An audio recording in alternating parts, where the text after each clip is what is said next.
کوئی اس طریقے سے آگے کوڑے کے ڈھیر پہ کوئی نامعلوم بچے پھینک جاتا ہے تو کیا ان کو چیلوں کووں کے حوالے کر دیا کرے؟ اسلام تو بلی کی حرمت کا بھی خیال رکھتا ہے۔ السلام علیکم۔ زنا سے پیدا ہونے والے بچے کو کون پالے گا؟ سنتے ہیں علماء کے بیان۔ کوڑے کے ڈھیر پہ کوئی نامعلوم بچے پھینک جاتا ہے تو کیا ان کو چیلوں کووں کے حوالے کر دیا کرے؟ اسلام تو بلی کی حرمت کا بھی خیال رکھتا ہے۔ ایک بلی کو نہیں آپ ناحق قتل کر سکتے۔ بخاری میں حدیث ہے کہ ایک بڑی پرہیزگار نیکوکار عورت تھی، اس سے غلطی صرف یہ ہوئی کہ اس نے ایک بلی کو بھوکا پیاسا قید رکھا، نبی علیہ السلام نے فرمایا وہ دوزخ میں جل رہی ہے۔ اور اس کے اگینسٹ بخاری میں حدیث ہے کہ ایک بدکار زانیہ عورت تھی، اس نے ایک دفعہ دیکھا کہ ایک کتا پیاسا ہے تو اس نے پاؤں کے چمڑے کا موزہ اتارا، اس کو رسی سے باندھ کے ایک کنویں میں اتار کے اس چمڑے کے موزے میں پانی بھرا اور اس کتے کو پلا دیا۔ اللہ تعالیٰ نے اس کی وجہ سے اس کی بخشش کر دی۔ اور آپ انسانیت کے بچوں کے لیے لوگوں کو کہہ رہے ہیں کہ یہ پنگوڑے رکھ رہے ہیں، آپ کے مولوی دے رہے ہیں نا۔ دیوبندیوں کا بھی ایک بڑا مفتی ہے، اس نے بھی بکواسات کی ہے عبدالستار عیدی صاحب کے بارے میں، اور ایک بریلویوں کا بہت بڑا ایک مولوی ہے، اس نے بھی بکواسات کی ہے کہ جی یہ تو برائی کو پروموٹ کر رہے ہیں اس طریقے سے۔ تو اسلام تو یہ نہیں کہتا کہ ان بچوں کا کوئی قصور ہے، ان کو کیا پتہ ہے۔ اور یہ لوگ تو اس سے بھی آگے جاتے ہیں، آپ ان کا فرقہ چھوڑ دیں تو یہ کہتے ہیں گستاخ رسول تو ہوتے ہی ہوا ہے جو حرامی ہو، کہتے نہیں؟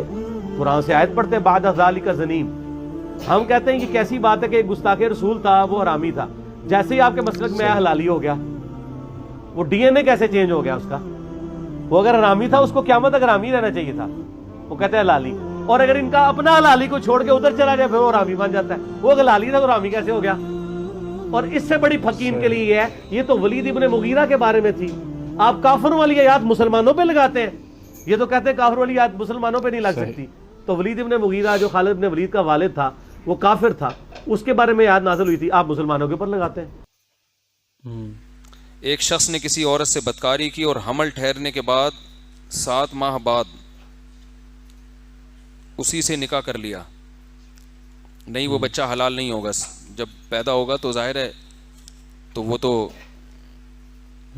یعنی 2-3 مہینے بعد بچہ پیدا ہو جائے گا، تو حمل کی کم سے کم مدت تو 6 مہینے ہوتی ہے، تو یہ حلال بچہ نہیں کہلائے گا۔ اس بچے کا نہ باپ سے نسب ثابت ہوگا، نہ آئی ڈی کارڈ میں باپ کا نام ڈال سکتے ہیں، نہ نادرہ میں، نہ اس کو وراثت ملے گی باپ سے، اس کے سارے حقوق ماں سے متعلق ہوں گے۔ سمجھتے ہیں؟ اسلام میں نکاح سے نسب پیدا ہوتا ہے، زنا سے نسب، رشتے زنا سے اسلام مانتا ہی نہیں ہے۔ تو زانی کا جو اب یورپ میں ایسا ہو رہا ہے، لوگ مسائل پوچھتے ہیں، اب چونکہ وہاں بہت سے مسلمان بگڑ گئے ہیں، بہت سے صحیح بھی ہیں الحمدللہ، بہت سے بگڑ بھی گئے ہیں، تو گرل فرینڈ سے بچہ پیدا ہو جاتا ہے، پھر اسی گرل فرینڈ سے نکاح بھی کر لیتے ہیں، اسی بچے کو میں ولدیت کا اپنا نام ڈال دیتے ہیں، تو اسلام آپ کو اس کی اجازت نہیں دیتا۔ زانی حرام پانی سے پیدا ہونے والے بچے میں کو اپنا باپ اپنا بیٹا نہیں کہہ سکتا، نہ اس کو وراثت ملے گی۔